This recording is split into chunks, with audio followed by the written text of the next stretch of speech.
El limonero real de Juan José Saer, audio número 2. Amanece y ya está con los ojos abiertos. Se ha levantado y se ha vestido y ha estado jugando un momento con los perros y ahora orina en el excusado con la puerta abierta. Ella viene desde el interior del rancho. Wenceslao oye cómo abre y cierra la puerta y el bisbiseo de sus chancletas arrastrándose por el piso duro de tierra va haciéndose cada vez más próximo y nítido. Cuando sale del excusado, abrochándose la bragueta, la ve doblar la esquina del rancho y dirigirse hacia él bajo la parra. Tiene puesto el batón negro descolorido y escotado que le llega hasta más abajo de las rodillas y camina con lentitud, sobrellevando ese aire peculiar de modorra y distracción que tienen las personas que han dormido demasiado bien o no han dormido en absoluto. «Buen día», dice Wenceslao yendo para la bomba. Su voz es rápida y algo aguda. La de ella, en cambio, al responder «Buen día», pasando junto a Wenceslao y dirigiéndose al excusado, es más bien grave y suena después de un momento. Cuando ella entra en el excusado, Wenceslao se lava la cara. Primero cierra la canilla y después bombea enérgico y rápido, y después se inclina sobre la boca de la canilla, abriéndola otra vez y recogiendo con el hueco de las manos juntas agua del chorro grueso que sale de la canilla. Se refriega la cara, el cabello, el cuello y la nuca. Tiene la piel tensa y quemada por el sol, y en lo alto de la frente una franja blanquecina que separa la frente del cabello y que es la huella dejada por el sombrero de paja.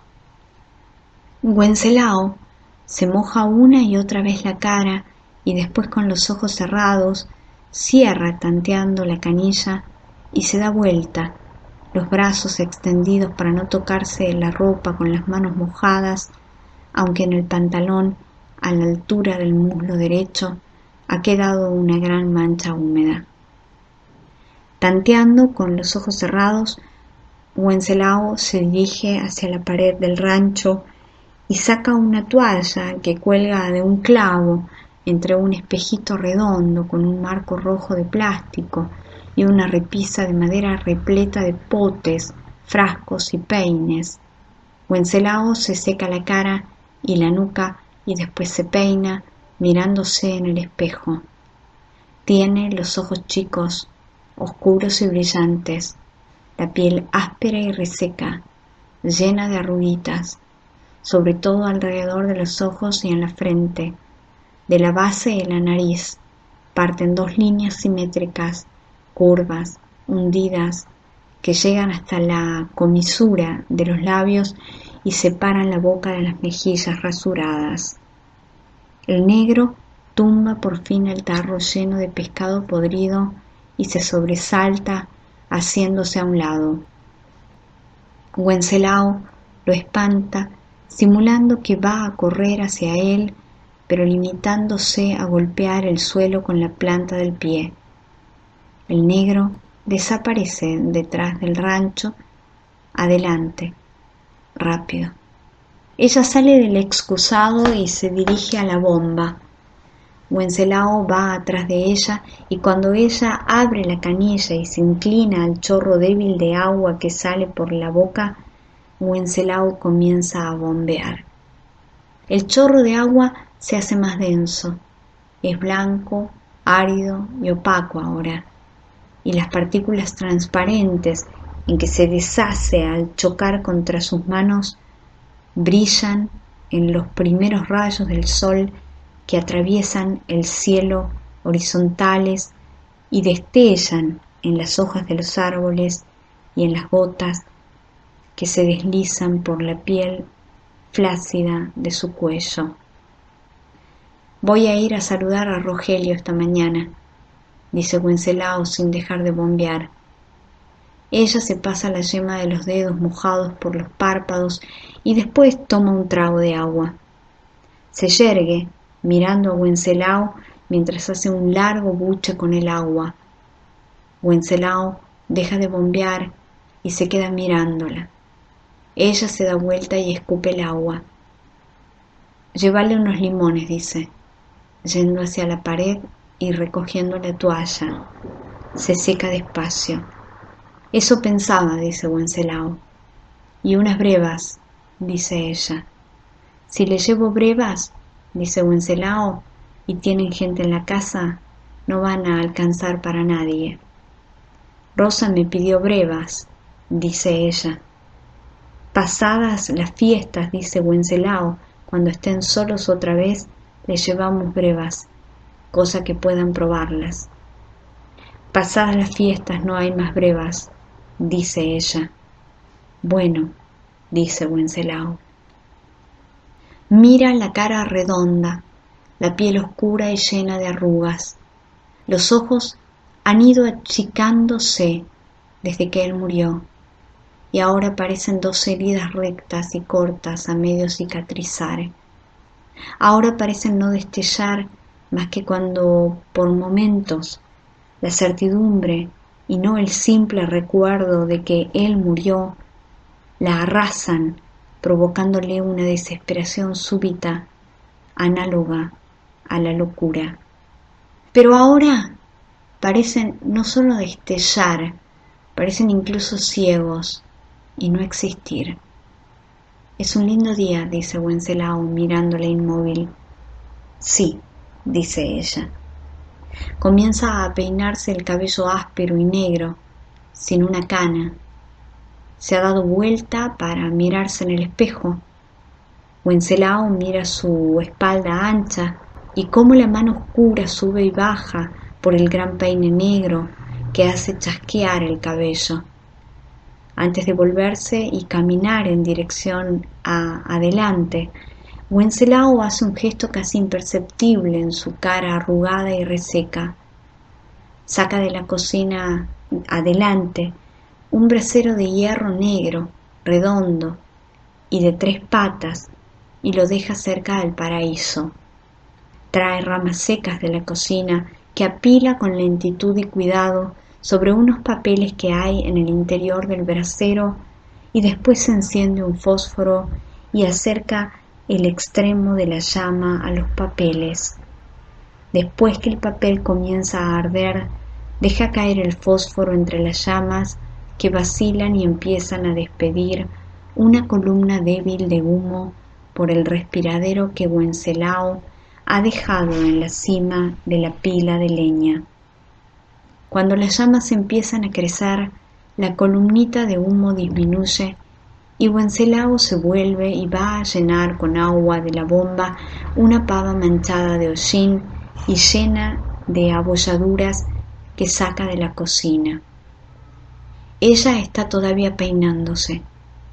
El pilar de ladrillos revocados sobre el que se asienta la bomba está cubierto en la parte inferior por una capa de musgo, y bajo la boca de la canilla la tierra es mucho más oscura que en el resto del patio. Ahora se ha formado un charquito que refleja la luz solar, pero más tarde, si es que por un par de horas ni ella ni Wenceslao usan la bomba, la tierra lo absorberá, dejando sin embargo el imborrable manchón húmedo. Wenceslao vuelve con la pava y espera parado junto al brasero, alrededor del cual el negro y el chiquito corretean en silencio, palpitantes. La leña seca crepita entre las llamas translúcidas y espesas que terminan en unos hilitos de humo negro.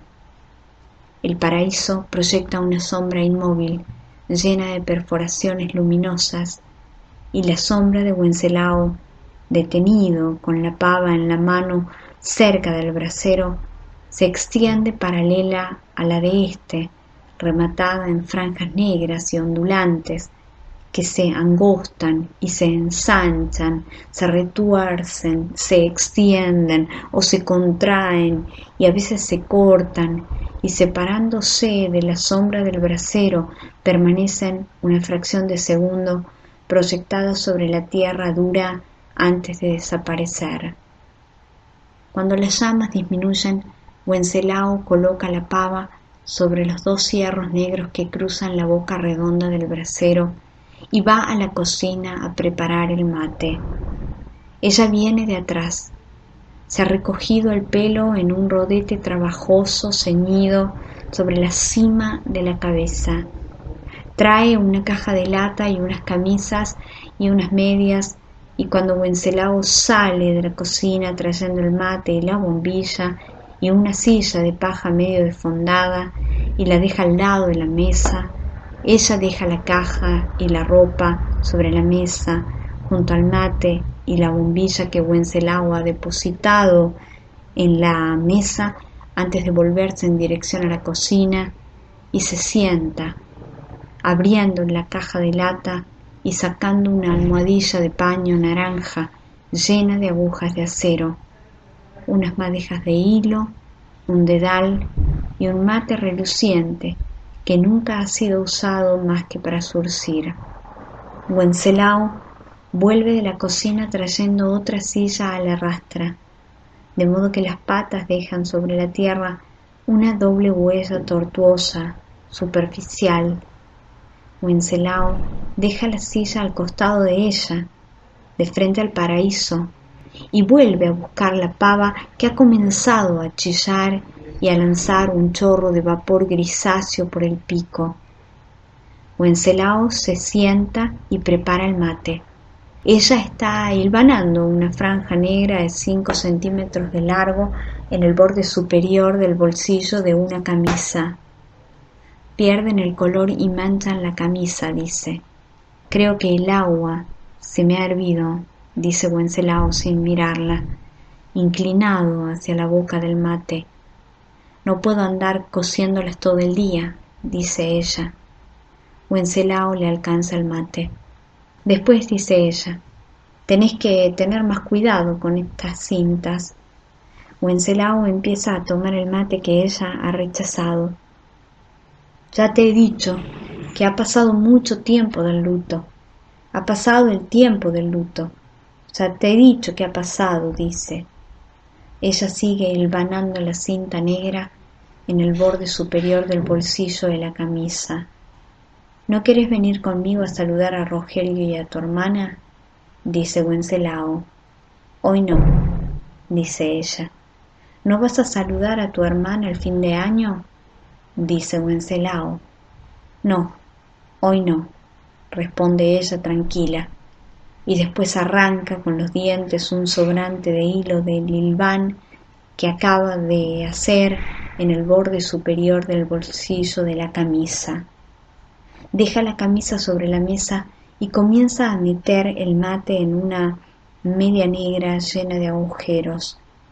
Deja el mate enfundado en la media encima de la mesa. Comienza a enhebrar una aguja con hilo negro, humedeciendo la punta del hilo con los labios y tratando una y otra vez de ensartarla en el ojo de la aguja. Al concentrarse en la operación, saca la punta de la lengua mordiéndosela con suavidad. Wenceslao pasa despacio y con cuidado el dedo por el borde del mate que acaba de cebar, a fin de secar una gota que ha dejado una estela húmeda al deslizarse sobre la superficie amarillenta del mate. El negro y el chiquito se persiguen uno a otro, viniendo desde atrás, seguidos por sus sombras. Se alcanzan cerca del brasero y comienzan a revolcarse, gruñendo y ronroneando y moviendo la cola sin parar. Ella ensarta por fin el hilo en el ojo de la aguja y lo hace correr antes de agarrar el mate que le alcanza Wenceslao, mientras chupa la bombilla, anuda los dos extremos del hilo negro, valiéndose del índice y el pulgar de la mano izquierda. El año pasado tampoco fuiste, dice Wenceslao. Va a creer que tenés algo con ella. Ella sabe, dice ella. No tengo nada con ella. ¿Te vas a quedar siempre aquí sin salir a ninguna parte? Dice Wenceslao. Estoy de luto, dice ella. Ya te he dicho que ha pasado el tiempo del luto, dice Wenceslao. Para mí no, dice ella. Le devuelve el mate y agarrando la media empieza a zurcir los agujeros. Wenceslao comienza a mordisquearse apenas el costado del labio inferior. Arruga la frente y sus cejas veteadas de gris se reúnen en el arranque de la nariz. Hace 6 años que murió. ¿Hasta cuándo te vas a quedar aquí encerrada? Dice después de un momento. Ella no responde, vigilando el trabajo de sus manos. Pasaba corriendo a través del patio, viniendo desde el rancho cada mañana en dirección al río, con el pantaloncito descolorido y la piel quemada, y vuelta a quemar por el sol de enero. Pasaba cerca del paraíso, seguido por su sombra, y desaparecía por el senderito de arena, hasta que desde el patio se oía por fin el golpe seco de la zambullida y después el chapoteo de las brazadas. Volvía media hora después, chorreando agua, la piel oscura, quemada, y vuelta a quemar por el sol, el pecho flaco, listado por la presión de las costillas, y se quedaba parado, casi en el mismo lugar en el que ahora está el brasero, riéndose y mostrando una doble hilera de dientes blancos que brillaban y brillaban. Proyectaba una sombra el triple de larga que la del brasero. Se vestía y salía con Wenceslao a recorrer los espinels tendidos la noche antes, y hasta media mañana iban de una orilla a la otra, remando despacio en la canoa verde que dejaba una estela débil en la superficie lisa del río, recogiendo los pescados todavía vivos que destellaban al sol y cargando en la canoa las redes y las líneas para ponerlas a secar. Justo tenía que venir a cumplir 20 años y tenía que venir a tocarle la conscripción y enviciarse con esa ciudad de porquería y quedarse en ella cuando terminó la conscripción, y tenía que pasarle justo a él encontrar ese trabajo en la obra de construcción y que hubiese puesto en el andamio ese balde de mezcla con el que tenía que tropezar y venirse abajo. Después de un momento ella dice: ellos saben que yo no salgo. Wenceslao no contesta. Vuelve a llenar el mate y empieza a chupar la bombilla, los ojos fijos en el vacío. Por la expresión de su cara pareciera estar pensando algo ya pensado muchas veces, tantas que la costumbre misma de ese pensamiento le da a su cara no solo un aire de profunda meditación, sino también de profunda certeza. El chiquito llega corriendo y se para de golpe junto a Wenceslao mirándolo fijo. Sus ojos dorados giran en espirales doradas, imperceptibles, y la pelambre en tensión, manchada de puntos negros, está como erizada. El negro llega enseguida, su pelo negro emitiendo destellos azulados, y empieza a jugar con las patas en la cabeza del chiquito. Este se sacude violento 2 o 3 veces y después corre hacia atrás, seguido por el negro. Sus ladridos resuenan en el aire inmóvil que está comenzando a entibiarse. A mediodía el sol calcinará el aire, lo hará polvo. La arena de la costa se pondrá blanca, la tierra parecerá cocida y después como encalada, y cruzando el río, y a una hora de a pie desde la otra orilla, el camino de asfalto que lleva a la ciudad se llenará de espejismos de agua. Cuando termina su mate, Wenceslao lo deja sobre la mesa y se levanta dirigiéndose al interior del rancho. De un clavo en la pared del dormitorio descuelga un sombrero de paja y se lo cala sin ningún cuidado. Recoge un paquete de colmena de encima de la mesa de luz, saca un cigarrillo y se guarda el paquete en el bolsillo del pantalón. Sale otra vez y su sombra se proyecta sobre la pared de adobe del rancho. El ala curva del sombrero de paja le hace sombra sobre la frente y los ojos. Ella no se ha movido de la silla. De espaldas a Wenceslao, continúa encorvada sobre su trabajo, los pies descalzos apoyados en los travesaños de la silla, entre cuyas patas se hallan las chancletas vacías, descoloridas. Wenceslao va hacia el brasero, se acuclilla, apoya un momento el extremo del cigarrillo contra una brasa y después lo retira llevándoselo a los labios. Chupa con fuerza. La mano que ha sostenido el cigarrillo, detenida, abierta cerca de la cara, en el aire, y cuando echa la primera bocanada se incorpora y se dirige despacio hacia el patio de atrás. El humo queda detrás suyo, una nube grisácea en el aire inmóvil que nunca termina de disgregarse y desaparecer, tan evanescente que no proyecta ninguna sombra en el suelo. La canoa se ha deslizado el último tramo sin necesidad de los remos, uno de los cuales yace en el fondo de madera. La canoa toca la costa. La niebla rodea todo, compacta, húmeda y blanca, y ellos dos y la canoa son lo único que se ve. No se ve ni el agua, como si la canoa y sus dos ocupantes, sentados uno frente al otro, constituyesen el único centro móvil y corpóreo flotando indeciso en la nada.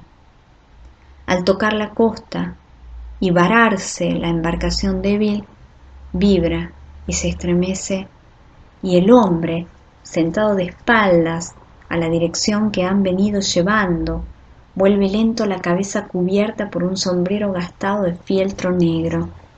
El chico mira siempre, ansioso, pero en retardo, en la dirección que sigue la mirada del padre. Llegamos, dice Wenceslao. Parece que sí, dice el padre. Sus ojos escrutan la masa blanca y espesa de la niebla, entrecerrándose. Wenceslao tiembla, aunque en noviembre no hace frío, y mira con ansiedad la cara de su padre para encontrar en ella la explicación de esa niebla blanca que ha borrado lo que ellos conocían hasta media hora antes como el río y la isla, pero el padre no ve la mirada de Wenceslao. Se incorpora con gran lentitud y cuidado y recoge la cadena. La canoa, varada, apenas si se mueve. El cuerpo del padre se recorta nítido y lleno de relieves contra ese fondo de niebla que muerde los contornos de su figura. Cada vez que mueve los brazos, haciendo correr la cadena que emerge rechinando del fondo de la canoa, parece fundar en medio de la nada núcleos corpóreos y nuevos y fugaces, como si la niebla, en vez de retroceder, se abriera para después cerrarse, devorándolos. El padre aferra por fin el extremo de la cadena del que cuelga una cuña de hierro y se da vuelta, elevándose un momento al pararse sobre el vértice de la proa y reduciéndose después al saltar al suelo. Es el suelo, porque de haber caído en el agua Wenceslao hubiese oído el chapoteo. No solo se ha reducido, se ha desvanecido también de golpe en la niebla, y su corporeidad consiste ahora en unas manchas oscuras que relumbran húmedas y se mueven, transformándose incesantes. Parecen la figura de un hombre vista a través de un vidrio empañado.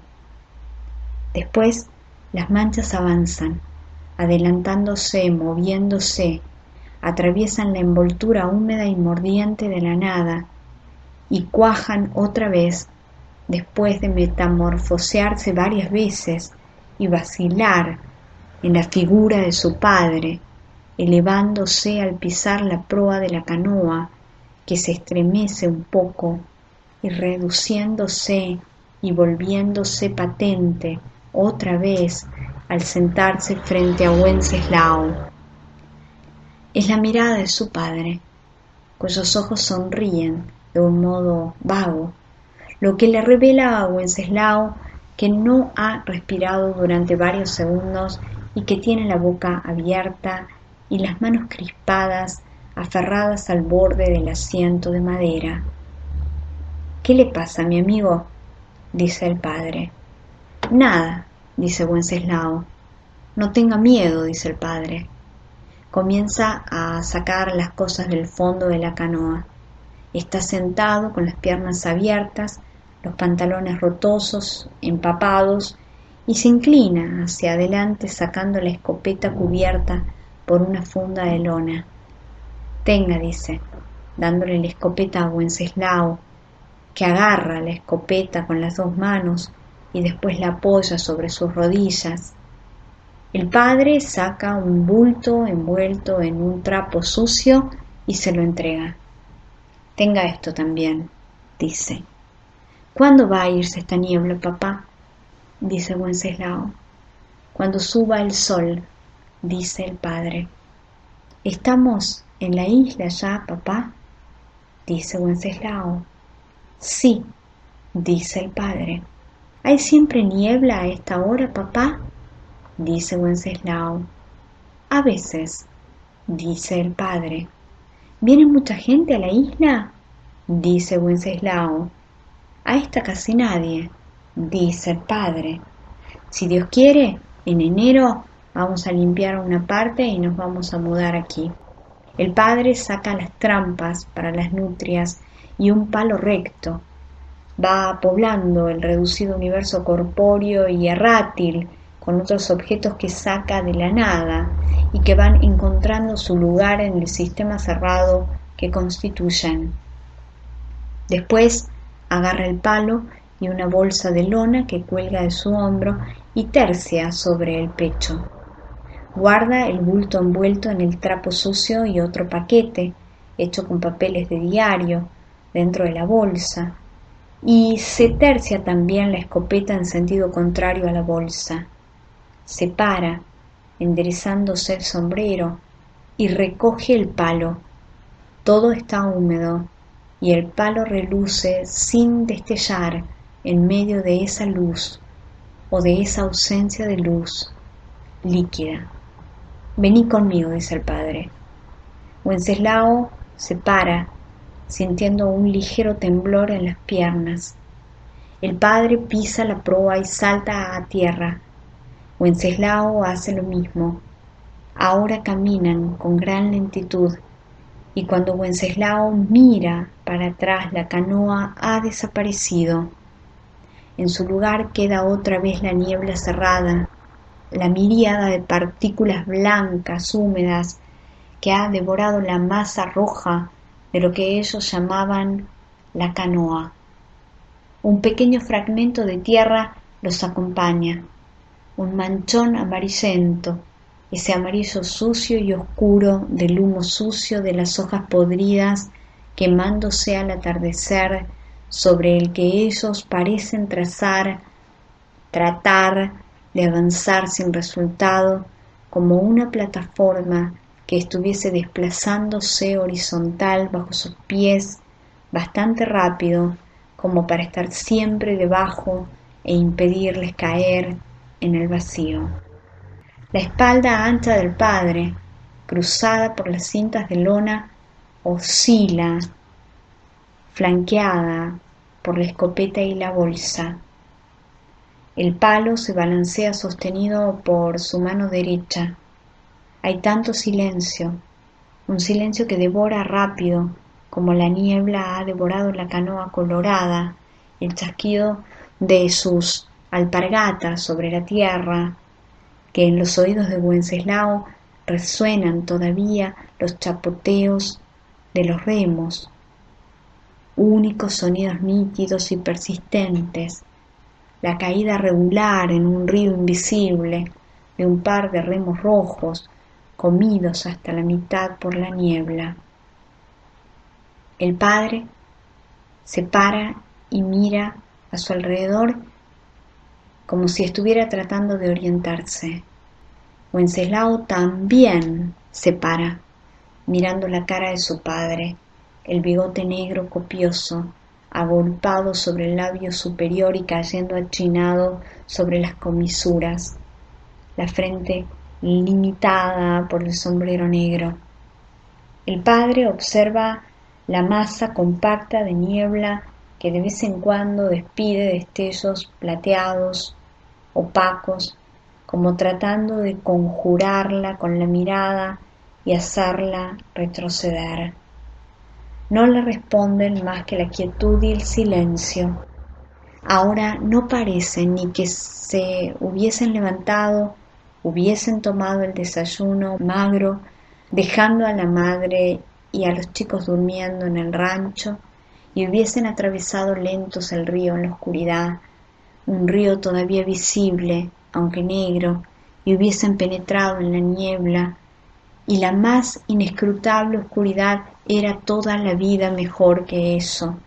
Ahora no parece sino que la niebla hubiese devorado también el tiempo y su depósito, la memoria.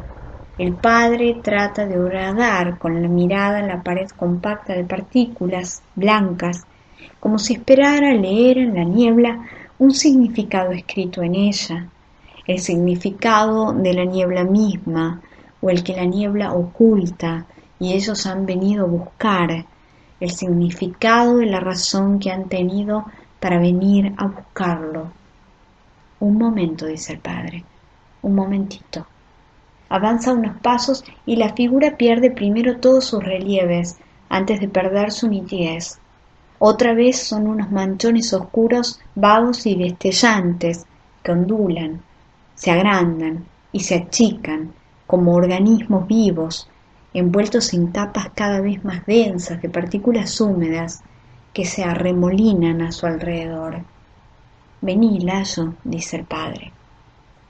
Wenceslao avanza y recupera otra vez el cuerpo nítido, la cabeza cubierta por el sombrero negro, el bigote negro sobre el labio superior y la mirada preocupada y escrutadora. Creo que es por aquí, dice el padre. Ahora no ha hablado con Wenceslao, sino consigo mismo, con alguien guardado cuidadoso y continuo dentro de sí mismo, haciéndolo emerger súbito para consulta, confesión y compañía en un momento de duda y peligro. Sí, dice, es por aquí. ¿Es por aquí? No. Sí, no. Es por aquí. Avanza un poco con Wenceslao pegado a su espalda oscilante. Se para de nuevo.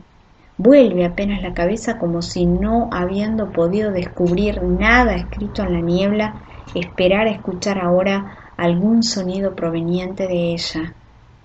Pero parece no escuchar nada, y avanza un paso, estirando el brazo, como si hubiese quedado ciego de repente y tratara de palpar el aire. Me parece que es por aquí, dice.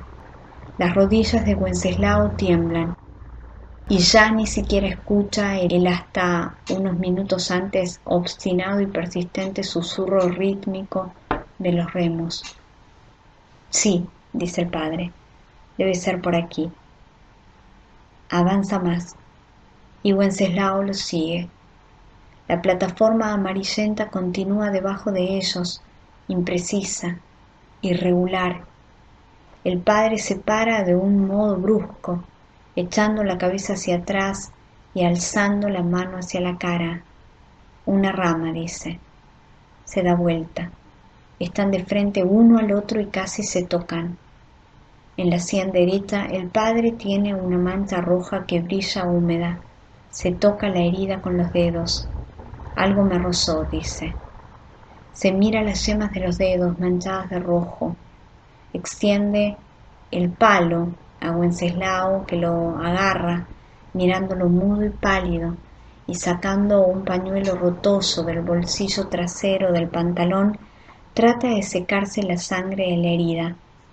El pañuelo se mancha de rojo, y la herida se perla otra vez de gotitas rojas y brillantes. El padre se seca los dedos con el pañuelo y vuelve a guardárselo en el bolsillo trasero del pantalón. Por un momento, la mancha en la sien derecha refulge en medio de la opacidad pesada que produce en las cosas de ese universo limitado la filtración constante de la niebla, colándose por todo intersticio. Después, su refulgencia se apaga y la mancha rojiza se aviene a la opacidad vaga del resto. Es una rama, dice el padre. Entonces no era por aquí. Ahora que no se oye ni el chapoteo rítmico de los remos, cuyo susurro había persistido hasta un momento antes, como una cuña afilada penetrando en la masa espesa del silencio, Wenceslao siente que el temblor de las rodillas le sube hasta el estómago. Espérame aquí, dice de pronto el padre. Es mejor que vayas solo. Cuando empiece a abrirse la niebla te vas para la canoa. Wenceslao está por decir algo pero no lo dice. El padre lo mira un momento y después lo palmea en el brazo. Linda manera de empezar, dice riéndose. Pórtese como un hombre, dice dándose vuelta. Saca el palo de entre sus manos dóciles y se aleja. Wenceslao se mira el brazo en el que él lo ha palmeado y ve sobre la tela de la camisa dos manchas borrosas de sangre. La figura del padre pierde otra vez de un modo gradual los relieves y la voz que viene desde los manchones oscuros que van borrándose repercute indiferente y remota. No te muevas, no tengas miedo, dice. No, dice Wenceslao, pero sabe que no lo han oído. Ahora, hasta los manchones oscuros han desaparecido y la plataforma de tierra amarillenta que ha venido acompañándolos se ha reducido como si al alejarse el padre se hubiese llevado una parte. También Wenceslao se siente como una cuña afilada penetrando la masa espesa de la niebla, y la niebla se ha cerrado por detrás, dejándolo adentro. Está en un hueco tan reducido que hay lugar para él solo, parado con las manos estiradas a lo largo del cuerpo. Las paredes de esa caverna son elásticas y aunque simulan docilidad, una vez adentro se ciñen otra vez al cuerpo y ahogan.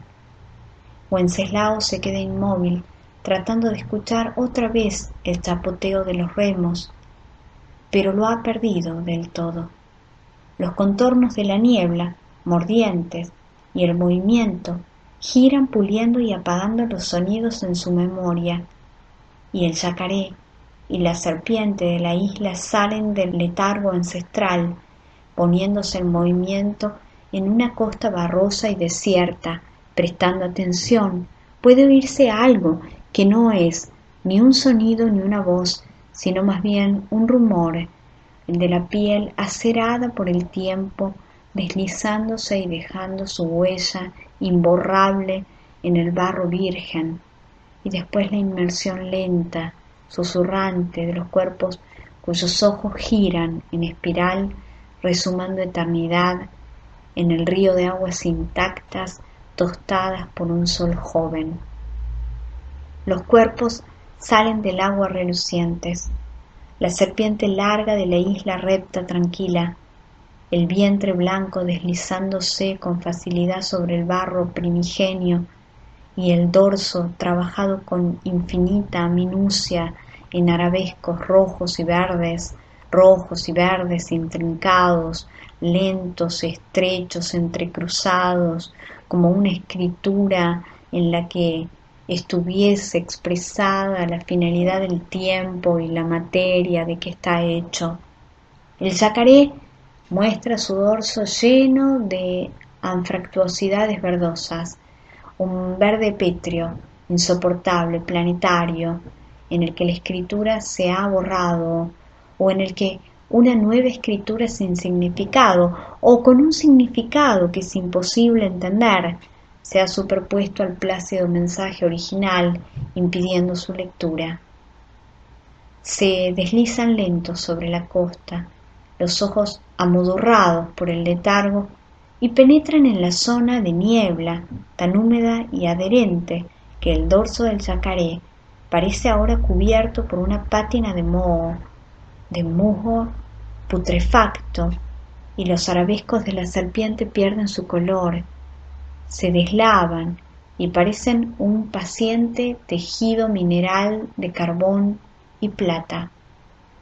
La niebla envuelve la fronda de los árboles, una fronda de plata, mechada de flores blancas y negras, los árboles que nadie ha plantado nunca y cuyos troncos negros resquebrajados, llenos de marcas rugosas, de cortes y de hendiduras, están mojados y resuman goterones de una agua ciega, sin reflejos, surgiendo tétricos y fantasmales en medio de ese vapor envolvente que se ha comido su color. Wenceslao permanece inmóvil, tratando de escuchar.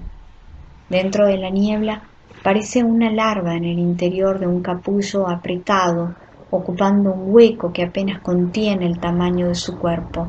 Ahora que no queda ni rastro de los manchones oscuros y sin contornos, y que no repercute tampoco la voz llena de esos opacos que los acompañaba, puede percibirse cómo el silencio se mezcla con la niebla, filtrándose entre las miríadas de partículas blancas que, vistas desde 1 metro de distancia, pierden toda cohesión y formando un solo cuerpo con ella.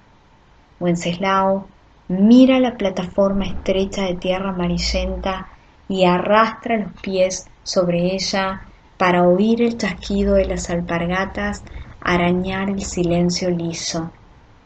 Durante 2 o 3 minutos el silencio es tan completo que al oír los primeros tintineos, Wenceslao supone que se trata de una ilusión sonora propia del silencio, como si sólo se hiciese posible percibirlo mediante algún contraste de sonido, hasta tal punto que primero duda si los ha oído o no, y después está seguro de haberse equivocado. Es cuando el tintineo suena por segunda vez, largo y apagado, cuando Wenceslao se sobresalta y su corazón empieza a latir más ligero, cuando empieza a saber que esos manchones oscuros a los que llamaba su padre han desaparecido, borrándose junto con su voz opaca, sin dejar rastro, y que está solo, como un gusano de seda dentro del capullo, en el interior de la niebla, mientras la serpiente de la isla y el yacaré gris se arrastran hacia él sobre la arena cenicienta. Wenceslao trata de escuchar, inclinando apenas la cabeza en la dirección desde la que parece provenir el tintineo. Pero el tintineo no parece provenir de ninguna dirección, o bien ese fluido lechoso ha abolido toda dirección, o es Wenceslao el que ha perdido todo su sentido, o se trata de varias campanitas tintineando alternadas en distintas direcciones. Wenceslao vuelve varias veces la cabeza hacia distintos lados y desde todos ellos la masa húmeda y blanca le devuelve ese sonido intermitente metálico de la campanita. Retrocede hacia lo que él cree que es la dirección en que han dejado la canoa, sin contar los pasos que da, y recién se detiene cuando toca con la espalda el tronco de un árbol. Salta hacia adelante y se da vuelta con los ojos abiertos, las manos separadas del cuerpo, y ve el monte de los árboles negros chorreando agua, las frondas pálidas cada vez más evanescentes con sus flores blancas y negras a medida que se alejan de donde él está parado, envueltos en ese vapor húmedo que gira lento y constante. Cuando escucha los golpes secos y otra vez el tintineo todavía está callado. Recién, cuando se ve la mancha oscura, larga e imprecisa moverse en dirección a él, cierra los ojos y comienza a chillar. Chilla y chilla, y su cuerpo se pone tenso, y él con los ojos cerrados no trata ni siquiera de correr, no hace más que chillar, sin llorar siquiera, y ni cuando de pronto los brazos de su padre, acuclillados junto a él en medio de la niebla, jadeando todavía, lo rodean diciéndole: es el cencerro de una yegua, y su padre comienza a murmurar: querido, no es nada, es un cencerro, querido, querido. Ni cuando abre los ojos y ve en efecto a la pesada yegua madrina emerger de la niebla desde esos árboles negros, deja de gritar. Se calla recién cuando su padre lo alza con dificultad entre la bolsa y el palo y la escopeta enfundada y comienza a buscar entre la niebla, equivocándose muchas veces, el camino hacia la costa.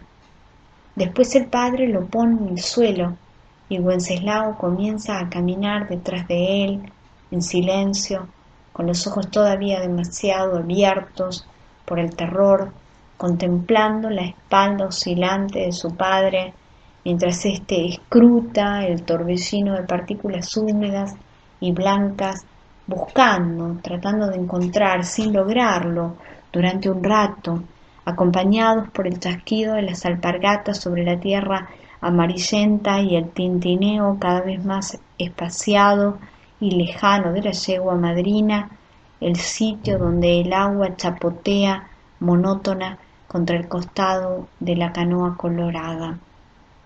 Aparece y desaparece, y vuelve a aparecer entre los árboles, en el patio trasero. La mañana se levanta lenta y Wenceslao es seguido por el negro y el chiquito, que producen unas nubes de polvo diminutas al detenerse de un modo brusco, clavando las uñas en la tierra en medio de su carrera. De entre las ramas de los citrus que despiden un olor a azahar y frío y liviano, los pasos chasqueantes de Wenceslao y el tumulto de los perros hacen salir volando a unos pájaros grises que parten en línea recta, sin aletear, compactos y veloces como proyectiles. El cigarrillo cuelga inclinado de los labios entreabiertos de Wenceslao, que lleva en la mano un bolso viejo de paja y se para junto al limonero real. Está en el centro justo de la arboleda, y el resto de los árboles parecen ir agrupándose en círculos concéntricos o en espiral a su alrededor. Está tan cargado de flores blancas cuyos pétalos más débiles han caído sobre la tierra alrededor del árbol, formando un círculo blanco, que su fronda esférica resplandece, concentrando la luz o irradiando una luz propia que hace brillar el verde nuevo de las hojas duras, como si estuviesen recubiertas de una película de laca, y los limones amarillos y verdes llenos de poros. Wenceslao comienza a arrancar limones, cuidando de no sacudir de un modo demasiado violento las ramas. Como el humo del cigarrillo le da en los ojos, los entrecierra y echa para atrás la cabeza. Cada vez que el tirón con que Wenceslao arranca un limón sacude las ramas, algunos pétalos blancos caen lentos al suelo. El limonero real está siempre lleno de azahares abiertos y blancos, de botones rojizos y apretados, de limones maduros y amarillos, y de otros que todavía no han madurado o que apenas se han comenzado a formarse. Desde que lo recuerda, Wenceslao lo ha visto siempre igual, pleno en todo momento, con ese resplandor blanco, nimbándolo, el punto más alto de su ciclo en los grandes limones amarillos, los botones tensos y apretados a punto de reventar, los limoncitos verdes confundiéndose entre las grandes hojas oscuras en el anverso y de un verde más claro en el reverso. Wenceslao deposita con cuidado en el interior del bolso de paja los limones que va arrancando, hasta que lo llena. Con el último limón que arranca y guarda en el bolso, tira el cigarrillo. No lo ha retirado una vez sola de los labios entreabiertos, que ha estado haciéndole guiñar los ojos y echar atrás la cabeza. El árbol sobrepasa mucho en altura a Wenceslao y vivirá más que él. Acomoda los limones dentro del bolso y va a dejarlo bajo la parra en el suelo. El negro y el chiquito ronronean y se muerden uno al otro con suavidad el cuello, el hocico y las orejas rodando por el suelo. Wenceslao atraviesa otra vez la arboleda y se dirige a lo que ellos llaman la higuera del fondo. Es un árbol tan grande que sus ramas deformes, cargadas de hojas ásperas y grises, van a caer más allá del tejido en el campo inculto que rodea el terreno. Contra el tronco principal, grueso y gris, del que parten dos ramas gruesas y redondas como las piernas separadas de un contorsionista puesto cabeza abajo, se apoya una caña larga que remata en la punta en un gancho de alambre. Wenceslao recoge la pértiga, atraviesa con ella la fronda espesa de la higuera y engancha una breva amarilla semioculta entre las hojas, sacudiéndola con suavidad hasta desprenderla de la rama y hacerla caer. La breva no llega al suelo porque Wenceslao la espera con la mano abierta, elevada, para reducir el trayecto de la caída y hacerla menos violenta. Recibe la breva en la mano y deja la pértiga apoyada contra el tronco gris del árbol. Pela la breva y se la come, mientras tritura con los dientes la pasta dulce de la breva sin mirar a ninguna parte. Wenceslao se acomoda una y otra vez el sombrero de paja en la cabeza. Después deja de masticar y con la boca abierta trata de escuchar, inclinando la cabeza hacia el patio delantero. Le parece oír voces, de un modo vago, la de ella y otra voz que no alcanza a distinguir todavía muy bien. Corta una hoja de la higuera y se limpia las manos con ella. Las voces van haciéndose cada vez más nítidas y suenan apacibles en el silencio soleado. El ladeado bufó para sí mismo, resopló, frunciendo los labios y estirándolos otra vez al apretar los dientes podridos.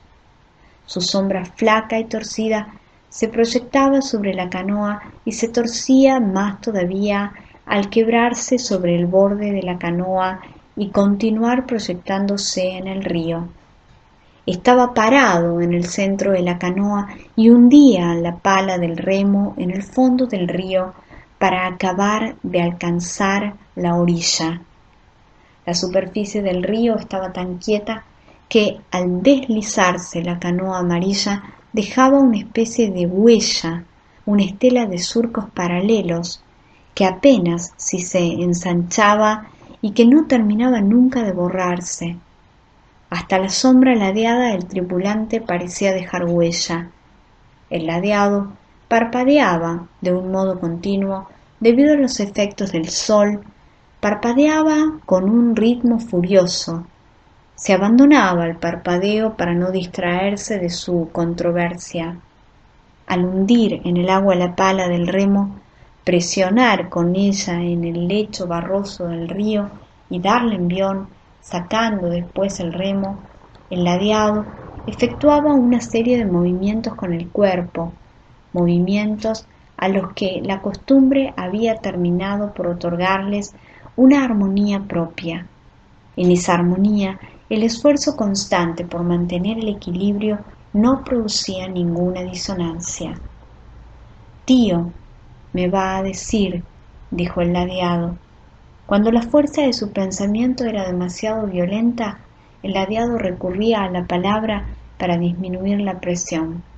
Pensaba en voz alta, y el pensamiento, aunque no dejaba de estar presente, se hacía invisible, oculto por la palabra que al mismo tiempo delataba su presencia, como esos vidrios tan limpios que no se hacen visibles más que por el reflejo de la luz sobre ellos. «Tío sabe», dijo el ladeado sacudiendo la cabeza. Entre las orillas, la franja estrecha del río era como una presencia espléndida pero sin vida. Ni siquiera parecían tener vida la canoa y su estela, ni el chico de 11 años que la conducía, a pesar de los movimientos armónicos en medio de su torpeza, que hacía al hundir y sacar los remos del agua. El ladeado bufó y resopló, frunciendo los labios y parpadeando fuerte. Su parpadeo tenía vida, pero su vocecita hosca y dubitante tenía menos vida que el canto enloquecido de los pájaros repercutiendo en la orilla a la que se estaba acercando y resonando apagado en la orilla desde la que el ladeado había salido con la canoa amarilla. «Tío le va a decir a él», dijo el ladeado. En la orilla el río tiene algo de vida. La rama del sauce bajo el cual permanecía la canoa verde del tío Layo tocaba la superficie del agua y producía unas arrugas fugaces en la superficie. La sombra del sauce oscurecía el agua y al chocar contra el costado de la canoa verde del tío Layo, la corriente imperceptible se podía percibir en las ondas crespas, delgadas, que se formaban contra la canoa y se iban alejando de ella como repetidas y haciéndose cada vez más lisas a medida que se alejaban.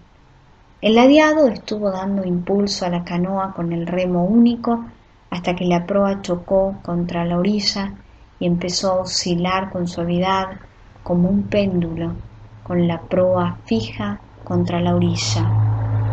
El ladeado dejó el remo dentro de la canoa y se inclinó bufando y resoplando en el punto más alto de su controversia para recoger la cadena.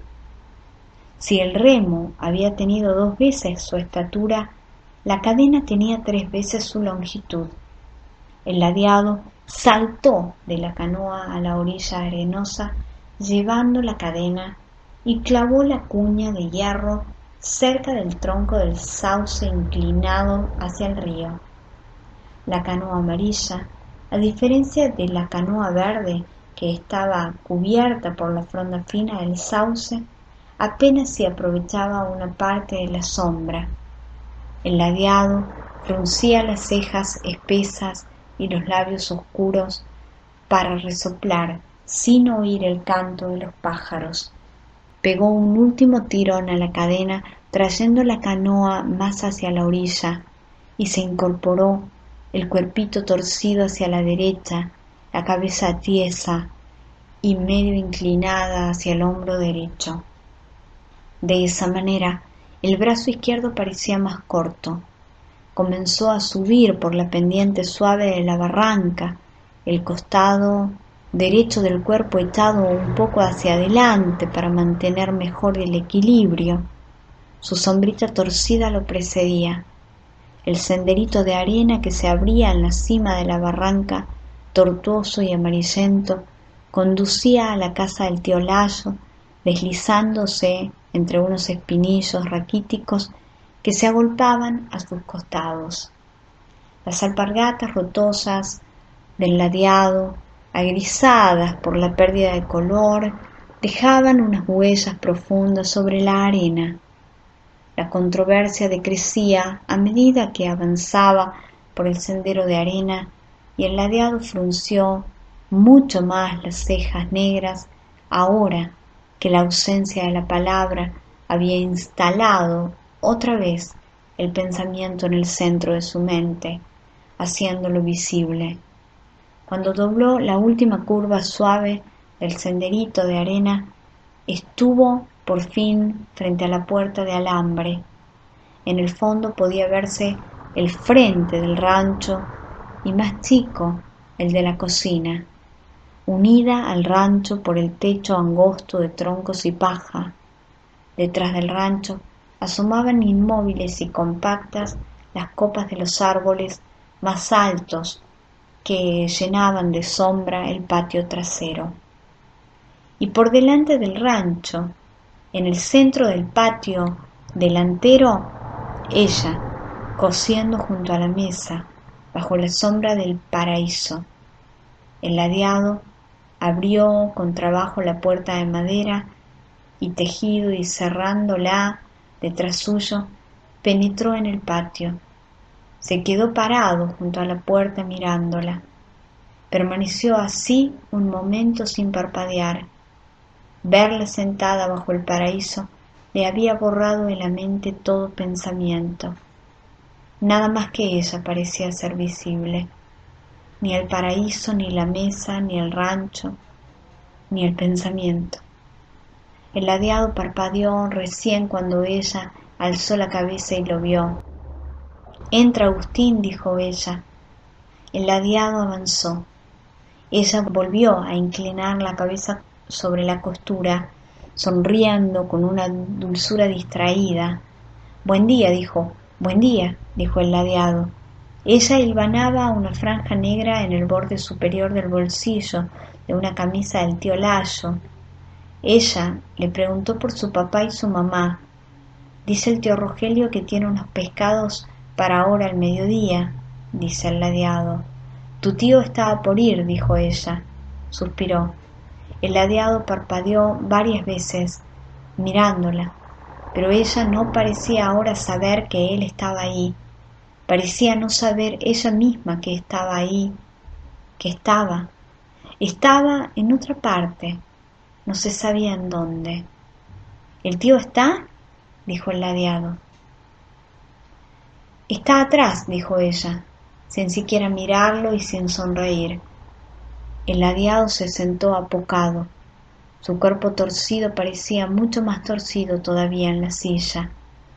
Ahora que sabía que el tío estaba atrás y ahora que ella se había ido otra vez, el pensamiento había vuelto a instalarse de nuevo en su lugar y no estaban más que él, el ladeado y el pensamiento. Después oyó los pasos del tío Layo que chasqueaban sobre el piso de tierra y se dio vuelta. El tío Layo venía limpiándose las manos con una hoja de higuera. «¿Qué decís, ladeado?», dijo el tío. «Dice el tío Rogelio que tiene unos pescados para ahora al mediodía, tío. Que vayan con la tía», dice el ladeado. «No le digas ladeado, pobrecito», dijo ella, sin levantar la cabeza, volviendo de donde estaba. «Se llama Agustín, no ladeado, pobrecito». El tío Layo se volvió hacia ella. «¿Querés que vamos a lo de Rogelio?», dijo. Ella ni siquiera levantó la cabeza.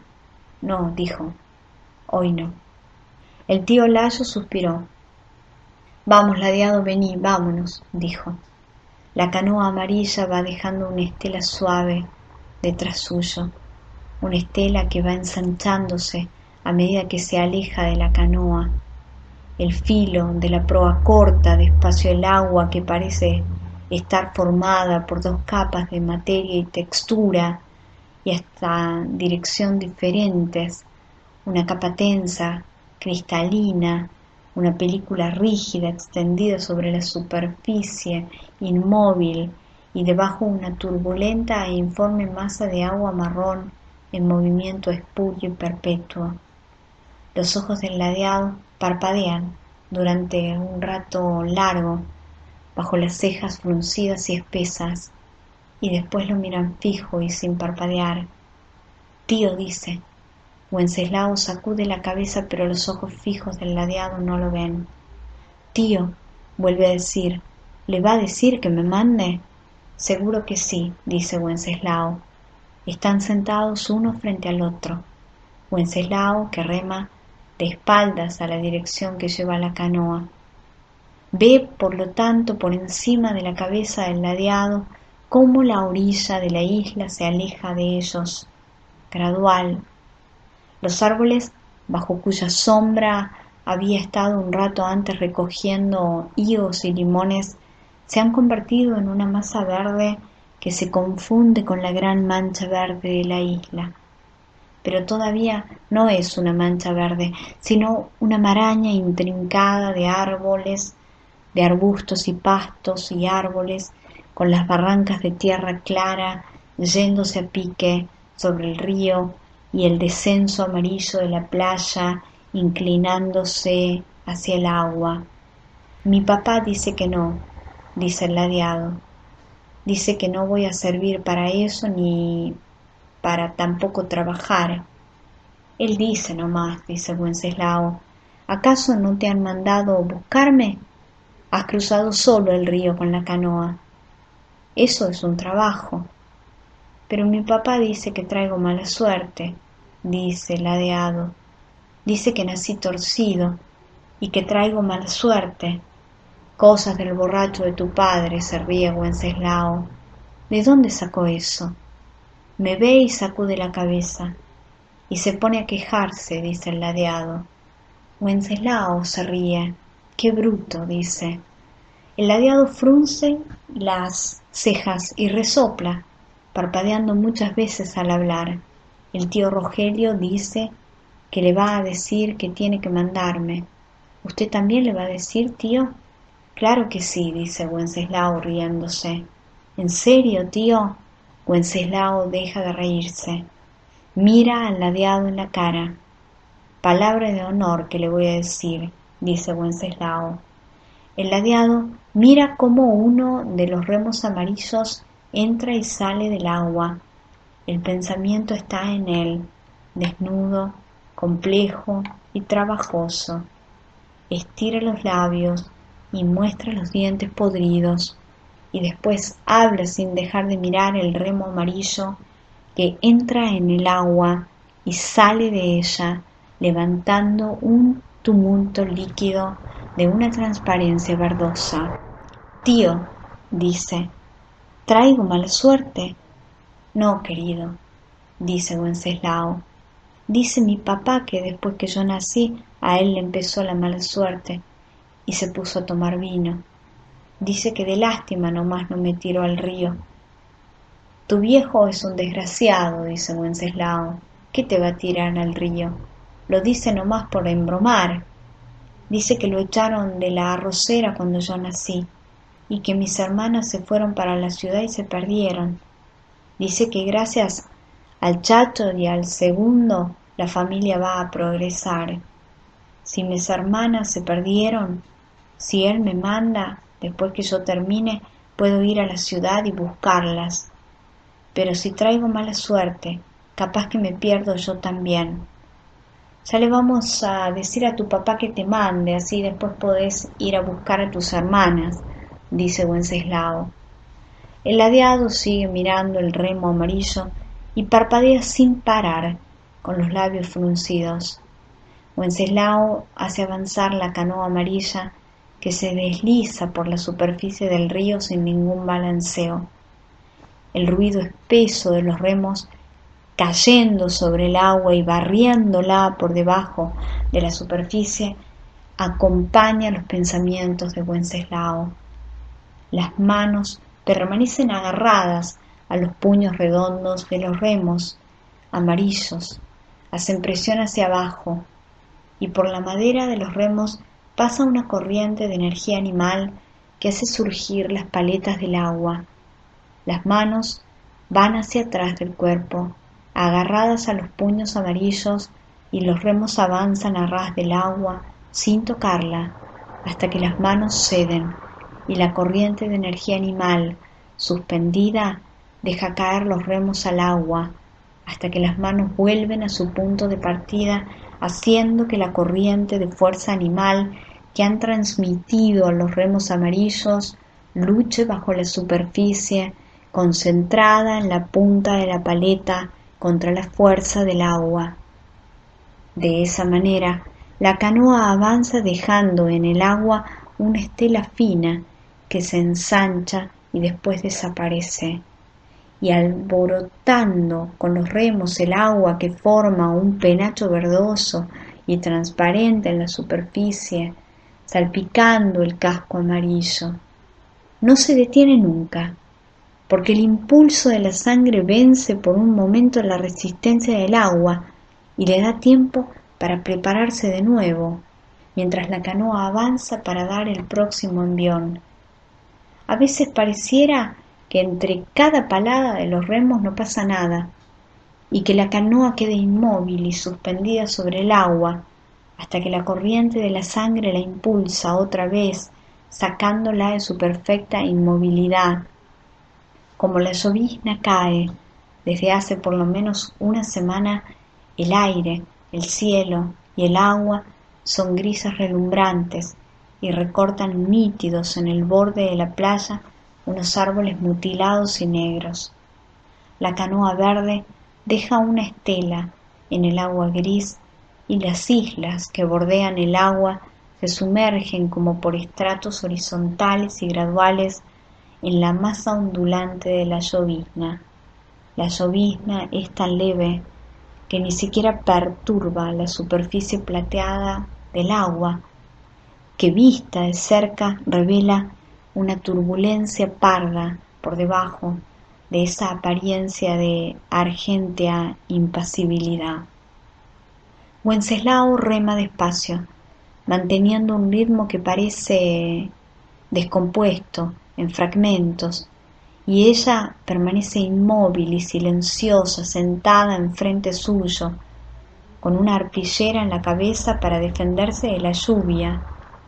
Desde que dejaron el cajón en el cementerio y se despidieron de todos aquellos hombres que los esperaban respetuosos en la puerta, con el sombrero en la mano, vestidos con la ropa más digna y severa que pudieron encontrar, unos pantalones de gambrona, unas zapatillas de goma azules y blancas, nuevas en vez de alpargatas, un saco negro y un pañuelo negro anudado al cuello, y de aquellas mujeres llorosas y graves que la abrazaban y le murmuraban cosas incomprensibles al oído.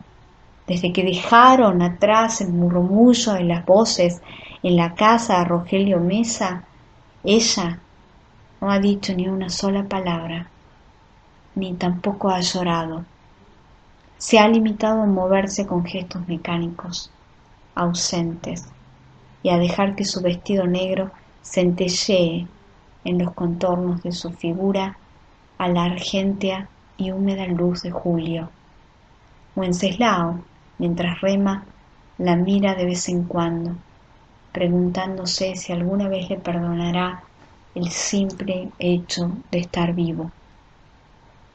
La canoa verde deja una estela que se ensancha despacio hasta desaparecer, fundiéndose con la pátina tersa y resplandeciente del agua, inclinándose hacia adelante y echándose otra vez para atrás, hacia adelante y hacia atrás, siguiendo un ritmo preciso, con las piernas abiertas en el piso combo de la canoa.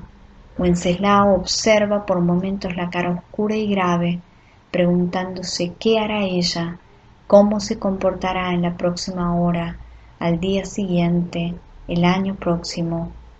Cuando él estaba, Wenceslao sabía que ella podía vivir sin pensar en nada, grave y tranquila, levantándose todas las mañanas con la misma naturalidad silenciosa con que se acostaba todas las noches y que hubiese seguido sin duda haciéndolo si Wenceslao y no él estuviese ahora reposando allá abajo en el fondo de esa tierra removida, penetrada por la llovizna impalpable que forma unos charcos viscosos y grises en los hoyos de la superficie.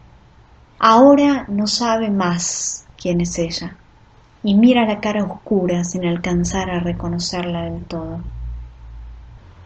con extrañeza. Le parece que los dos han cambiado de golpe y que necesitarán mucho tiempo para volver a reconocerse. Wenceslao no sabe todavía que durante años se va a dejar vencer por el influjo de la muerte y que va a pasarse las horas del día sentado bajo el paraíso, mirando fijo el vacío, mientras su campo se llena de plantas venenosas y de víboras, y los travesaños del techo se pudren, en tanto que ella se pasea silenciosa por la casa, dirigiéndole apenas la palabra, depositaria y estímulo de la muerte. Durante años, la muerte va a reinar sobre él, a partir de esa semana de llovizna ardua y helada, hasta que una mañana de octubre se levantará y verá la tierra que ha trabajado con sus manos durante toda su vida y sentirá que la costumbre del trabajo se apodera otra vez de su cuerpo ocioso y sucio y empezará a limpiar el terreno, matando las víboras y cambiando las vigas del techo y curando los árboles de plagas y de enfermedades y arrancando las plantas venenosas. Pero ahora que la canoa verde atraviesa el río gris, el influjo de la muerte apenas se acaba de comenzar. Inclinándose hacia adelante, echándose para atrás, mira la cara de ella, aproximándose y alejándose, y sabe que detrás, en la mente, la muerte es dueña y señora. La canoa verde es seguida por su reflejo, la imagen invertida y chata de su propia estructura alargada. Los bordes de la embarcación chorrean agua y la pintura verde brilla como si hubiese estado protegida por una pátina de laca. Los remos salen del agua, tan silenciosos como han entrado. La canoa se mueve con una lentitud tan vacilante que más pareciera que es el borde de la isla, carcomido por los embates continuos del agua y cruzado por los sauces evanescentes y negros que se inclinan sobre el río, lo que se desplaza acercándose mediante enviones sordos y parejos hacia la embarcación. Las dos orillas, compactas, ciñen la superficie del río como un espejo que calzara justo en un marco verde para reflejar un cielo bajo, liso y gris, lleno de destellos húmedos. Por fin, canoa y costa se tocan, a la altura de los sauces inclinados sobre el agua, y Wenceslao, poniéndose de pie, hace unas maniobras finales con los remos y los deja caer dentro de la canoa. Salta a tierra y ata la canoa al tronco de uno de los sauces. Espera parado junto a la canoa, pisando el suelo arenoso apretado por el agua, y ella se levanta y salta a tierra sin tocar el brazo que Wenceslao ha extendido para ayudarla a saltar. Ella se dirige a la casa y Wenceslao la sigue despacio, viéndola a través del agua gris que cae con lentitud fría, manchando la tierra y los árboles cuyos troncos negros y tortuosos chorrean agua. Aunque son apenas las 4 de la tarde, Wenceslao sabe que dentro de poco oscurecerá y que el interior de la casa ya debe estar oscuro y que va a ser necesario encender un farol. Su deseo es echarse a dormir enseguida, sin siquiera secarse la ropa mojada, las botas de goma llenas de barro, sin siquiera secarse y calentarse las manos y la cara helada por el golpeteo continuo de una llovizna metálica. El paraíso mutilado, cuyos muñones negros acaban en lisos redondeles amarillentos, no protege la mesa mojada. El patio está lleno de las pisadas de la gente que ha estado en el velorio desde la tarde anterior.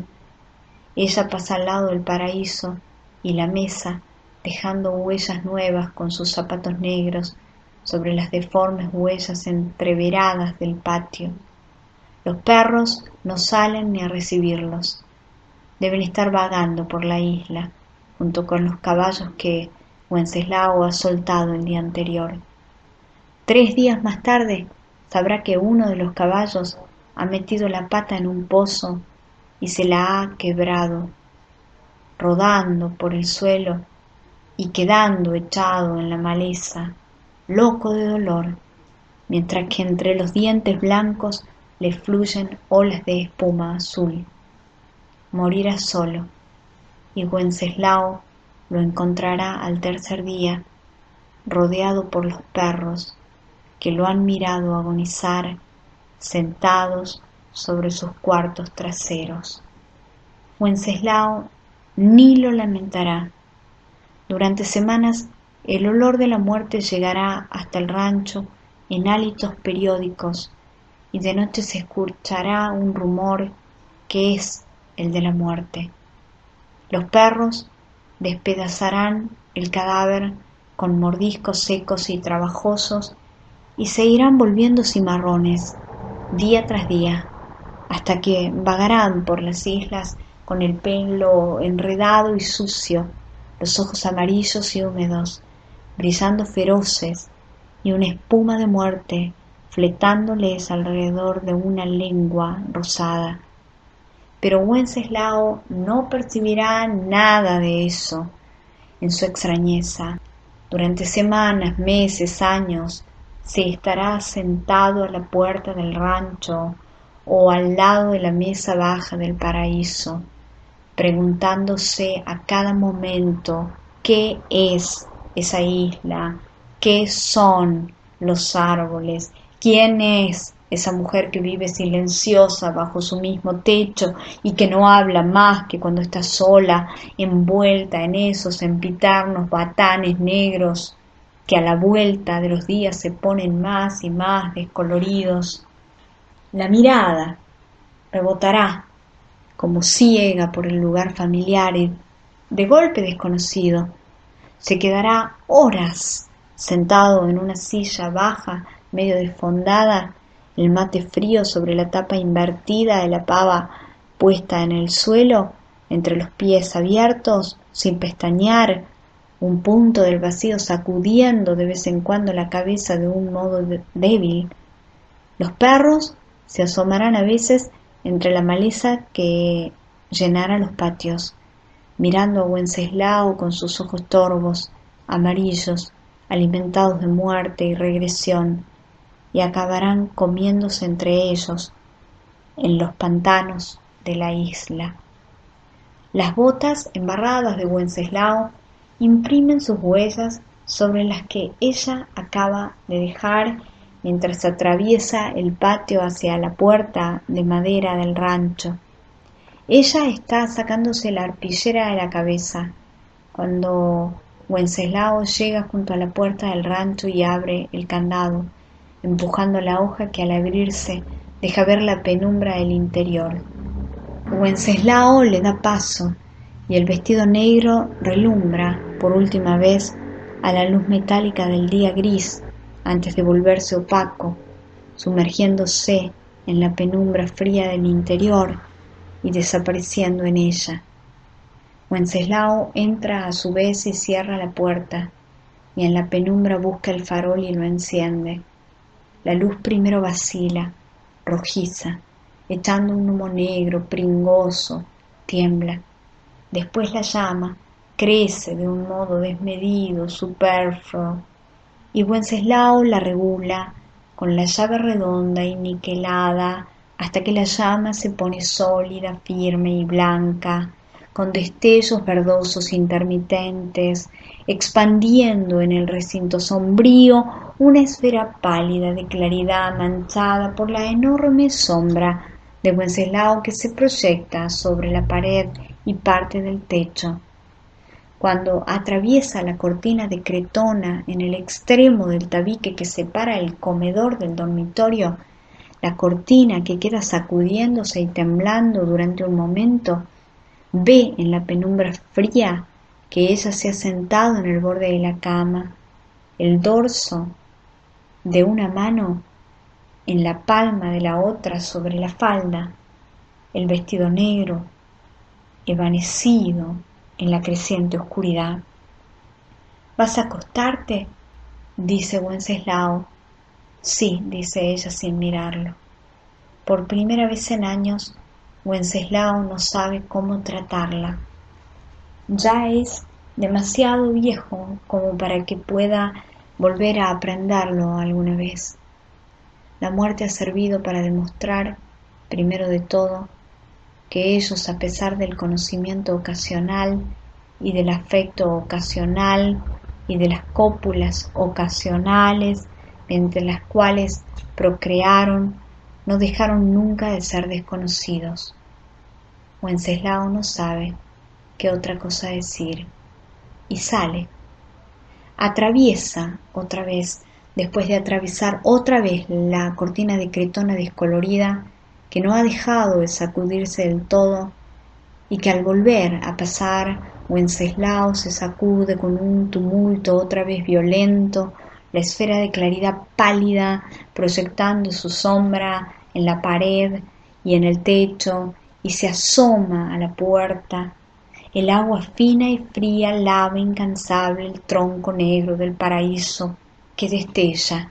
Los árboles de la isla que nadie plantó nunca más allá del alambrado, agolpados en los bordes del patio delantero limpio de pasto, espinillos y timbos, aromitos y sauces llorones, y laureles, algarrobos, en distinto grado de desnudez y verdor, manchan el aire con sus ramas grises, casi transparentes, o sus frondas perennes de un verde pálido y terroso. El agua fina envuelve todo en una especie de paradójica claridad. El cielo casi que ni puede mirarse, porque relumbra, argénteo, cóncavo. Wenceslao piensa en la tierra removida, mojada, en él abajo, solo, apretado como una cuña afilada que hubiese penetrado la masa compacta de la tierra y sobre la que la tierra se hubiese cerrado otra vez, dejándolo adentro, en una caverna tan reducida que en ella no hay lugar más que para él solo. Se queda largo rato indeciso en el hueco de la puerta, mirando el sendero de arena que baja hacia el río invisible. La lluvia endurece la arena, la vuelve férrea y llameante.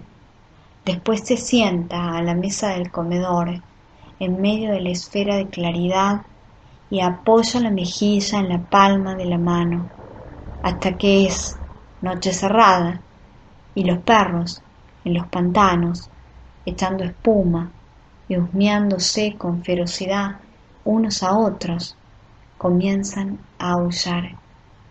La sombra de Wenceslao se sacude de vez en cuando, enorme, en la pared y en el techo.